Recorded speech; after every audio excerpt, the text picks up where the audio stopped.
How far do you want to take it? How much are you willing to sacrifice?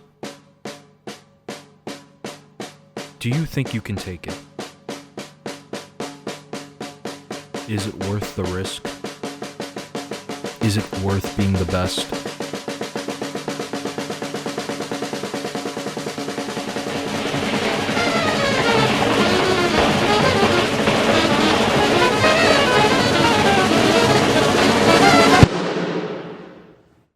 Whiplash is one of the greatest movies I have ever seen. That's not a hyperbole.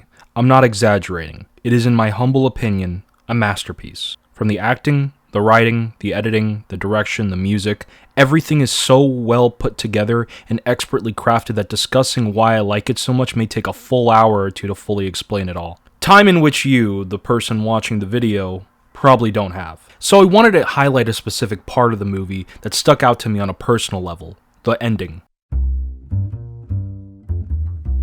Why the ending? Well, it's because I think it gets misunderstood by many who watch Whiplash. It's presented as a triumphant moment for our protagonist, Andrew Neiman, over their antagonist, Terrence Fletcher, someone who has repeatedly gotten under Andrew's skin through his harsh and downright abusive teaching methods. Seriously, this man has done awful things to Andrew to get him to his breaking point. So to see Andrew get the upper hand over Fletcher for once is actually nice to see, culminating into Andrew giving his hallmark performance where he looks at Fletcher and finally gets the approval he so desperately seeks before finishing his solo off with a grand finale. Now, while the ending is presented as a victorious one for Andrew, it's actually more of a victory for Fletcher.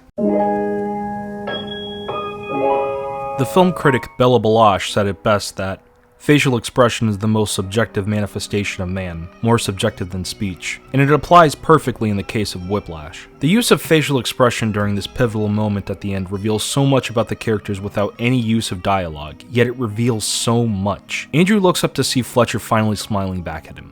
Although the audience never sees the full smile, the small eye lift that Fletcher does is enough for Andrew and for the audience. So Andrew wins? He got the approval he wanted from the beginning and made a name for himself with his performance. However, that's not the case at all, really. The look Fletcher gives Andrew is not of an impressed teacher who finally sees the talent Andrew possesses, but one of which a predator has finally caught his prey. Everything Andrew did is everything Fletcher ever wanted. From the opening scene, where Fletcher is introduced, he is shrouded in near darkness as he spots Andrew engulfed in light. This shows that he's had his eyes on him for a long time, lurking and stalking in the background, knowing what Andrew desires. In an earlier scene, we see Fletcher discuss how his teaching methods, while harsh, only sought to motivate his students to become successful, exactly like the famous musician Charlie Parker's rise to fame. The events surrounding Charlie Parker are brought up on more than one occasion throughout the film. Joe Jones throws a cymbal at Charlie's head during one of his performances. Rather than become discouraged and quit playing, Charlie vowed to practice more. He came back to the stage a year later, and in Fletcher's words, and he steps up on that stage and he plays the best motherfucking solo the world has ever heard.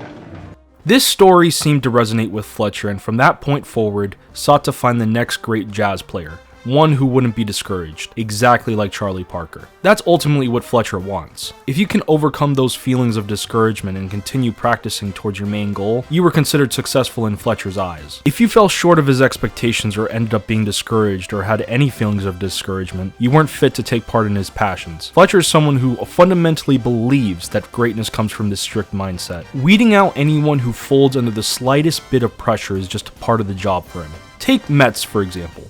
Fletcher singles him out for being out of tune with the rest of the class, pressuring him to be accountable.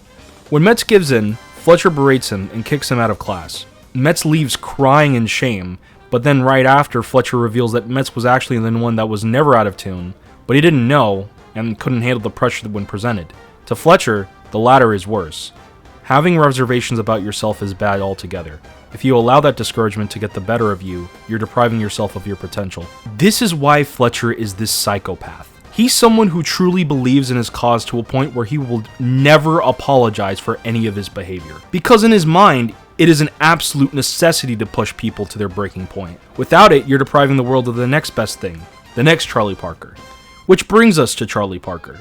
a jazz pioneer who was essentially created with this mindset. While Parker did experience a lot of success, he ended up having a troubled life. He struggled with drug use, drank a lot, and had various other health issues. Parker also had never had any close connections with anyone, preferring to stay private. What really pushed him was his obsessive practices. Thousands of hours were put into his practices in order for it to fit with what his idea of perfection was. This produced some incredible music, but it drove him insane. So much so that Parker was committed to a mental hospital for about 6 months. His erratic lifestyle with such a rigorous and exhausting playstyle eventually led him to die at age 34, dying penniless and broke. This playstyle was one that Fletcher had a difficult time finding as an instructor. Despite getting close at times, he wasn't able to find the next best thing, the next Charlie Parker. I mean, who else would rather die broke and drunk at 34 and have people at a dinner table somewhere talk about it than die rich and sober at 90 and have no one remember you? I'd rather die drunk, broke at 34 and have people at a dinner table talk about me than live to be rich and sober at 90 and nobody remember who I was. Huh. Go figure. Throughout the whole movie, Fletcher is subtly testing Andrew, pushing him beyond his limits, forcing him to quite literally bleed for his ambitions. Everything Fletcher does is to provoke Andrew, enticing him to become a better drummer, making him become unsatisfied with mediocrity. And Andrew embraces it. He cuts himself from his personal life to make room for more practice. No family, no friends, no romance, only music. Just music.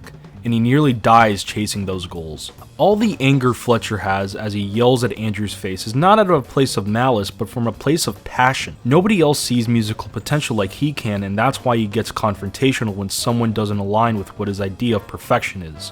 He's cutthroat, he's manipulative, he's ruthless. So what does Andrew do? He practices, and practices, and practices, with one goal in mind. He never wants to get embarrassed again. And a couple of months later, he's invited back on stage and plays the best motherfucking solo the world has ever heard. And while he plays this solo, his father, a character representing stability and comfort for Andrew, can only look at his son through a glass window, unable to do anything else.